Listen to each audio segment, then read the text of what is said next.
రసవత్తరంగా మారింది. రెండుగా విడిపోయిన వైఎస్ఆర్ కుటుంబ సభ్యులు ఎవరికి వారే ప్రచారంలో హోరెత్తిస్తున్నారు. వైఎస్ భారతి జగన్కు మద్దతుగా ప్రచారం నిర్వహిస్తూ ఉండగా వైఎస్ వివేకానందారెడ్డి సునీత తన సోదరి షర్మిలకు మద్దతుగా ప్రచారం నిర్వహిస్తున్నారు.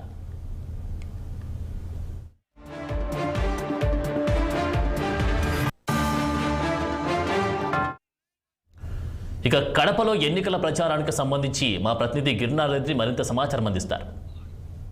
కడపలో రాజకీయాలు రసవత్తంగా మారుతున్నాయి. ఏదైతే బ్రదర్ అనిల్ కుమార్ 2019 ఎన్నికల్లో వైఎస్ఆర్సీపీకి ఓట్లు వచ్చే విధంగా ప్రభావితం చేసిన సంగతి తెలిసింది. అయితే ఈసారి కాంగ్రెస్ పార్టీకి ఓట్లు వచ్చే విధంగా వైఎస్ఆర్ పార్టీకి ఓట్లు పడని విధంగా కూడా సరే ఆయన శనివారం ఆదివారం ఏదైతే కడపలో ఉన్నటువంటి ప్రధాన చర్చిల్లో కూడా అట్లా అదేవిధంగా పాస్టర్లతో ఆయన ప్రత్యేక సమావేశాలు నిర్వహిస్తున్న పరిస్థితి అయితే కూడా ఉంది. అదేవిధంగా వైఎస్ జగన్ భార్య ఏదైతే భారతీరెడ్డి కూడా సరే కడపలో ప్రచారం ఇంటింటి ప్రచారం నిర్వహిస్తున్న పరిస్థితి అయితే కూడా ఉంది. ఆమె వెంట అవినాష్ రెడ్డి భార్య కూడా సరే వాళ్ళిద్దరూ కలిసి ప్రచారం నిర్వహిస్తున్న పరిస్థితి అయితే కడప జిల్లాలో రాజకీయాలు రసవత్తంగా మారుతున్నాయి. అయితే గత కొద్ది రోజులుగా కూడా సరే పిసిసి అధ్యక్షురాలు వైఎస్ షర్మిలారెడ్డి అయితే పులివెందుల్లో పర్యటించిన సంగతి కూడా తెలిసిందే. ఆమె పర్యటించి ఇప్పుడు రాష్ట్ర వ్యాప్తంగా కూడా పర్యటిస్తున్న పరిస్థితి అయితే కూడా ఉంది. అయితే రాష్ట్ర వ్యాప్తంగా పర్యటించిన తర్వాత కూడా సరే పులివెందుల్లో మే 1 నుంచి కూడా సరే ఆమె ప్రచారాలు నిర్వహిస్తున్నారు. అయితే దాని తర్వాత 1వ తేదీ నుంచి కూడా ఆమె అక్కడ పులివెందుల్లో మకాం వేసి ప్రచారం నిర్వహించున్నారు. దీనికి సంబంధించి కూడా సరే పిసిసి ఏదైతే తెలంగాణ ముఖ్యమంత్రి రేవంత్ రెడ్డితో పాటు డికే శివకుమారు అదేవిధంగా రాహుల్ గాంధీ నేతలు కూడా సరే అక్కడ వచ్చి ప్రచారం నిర్వహిస్తారని కూడా సరే కాంగ్రెస్ నేతలు జోరుగా వినిపిస్తున్న పరిస్థితి అయితే కూడా ఉంది. అయితే షర్మిలాకు మద్దతుగా ఏదైతే సునీత ప్రచారం నిర్వహిస్తున్నారు, తనకు జరిగిన అన్యాయాన్ని గురించి కూడా ప్రజల్లోకి వివరిస్తున్న పరిస్థితి అయితే కూడా ఉంది.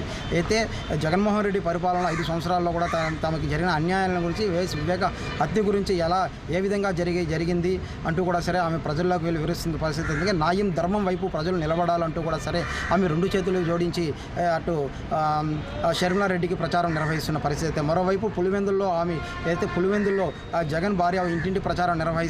ఈసారి జగన్మోహన్ రెడ్డిని ఎలాగైతే 1,00,000 ఓట్ల మెజారిటీతో గెలిపించాలంటూ కూడా సరే ఆయన చేసిన అభివృద్ధి కార్యక్రమాల గురించి కూడా సరే ఆమె ప్రజల్లోకి వెళ్ళి వివరిస్తున్న పరిస్థితి అయిందండి. ఎలాగైనా సరే ప్రజలు ఈసారి 1,00,000 ఓట్ల మెజారిటీతో గెలిపిస్తారంటూ కూడా సరే ఆమె ధీమా వ్యక్తం చేస్తున్న పరిస్థితి. అటు అయితే పాస్టర్ అనిల్ కుమార్ మాత్రం అయితే 2 రోజులుగా కూడా సరే పులివెందుల్లో మకాం వేసి అయితే వైఎస్ఆర్ పార్టీకి ఓట్లు చీలే విధంగా అదేవిధంగా షర్మిలాకు మద్దతుగా కూడా సరే ఓట్లు కాంగ్రెస్ పార్టీకి హస్తం గుర్తుకు వేయాలంటూ కూడా సరే ఆయన కూడా పాస్టర్లతో సమావేశం నిర్వహిస్తున్న పరిస్థితి అయితే కూడా ఉంది. వివేక హత్య గురించి జగన్మోహన్ రెడ్డి పరిపాలనలో ఎందుకు స్పందించలేదు అంటూ కూడా సరే ఆమె ఎంతవరకు న్యాయం జరిగిందో అంటూ కూడా ప్రజల వద్దకు తీసుకువెళ్తుంది సునీత. మరోవైపు అటు పులివెందుల్లో రాజకీయాలు వైఎస్ కుటుంబం 2గా చీలిపోయిన నేపథ్యంలో ఇటు ఆ ఓట్లను క్యాష్ చేసుకోవడానికి కూడా సరే కూటమి అభ్యర్థి కూడా ప్రయత్నిస్తున్న పరిస్థితి అయితే కూడా ఉంది.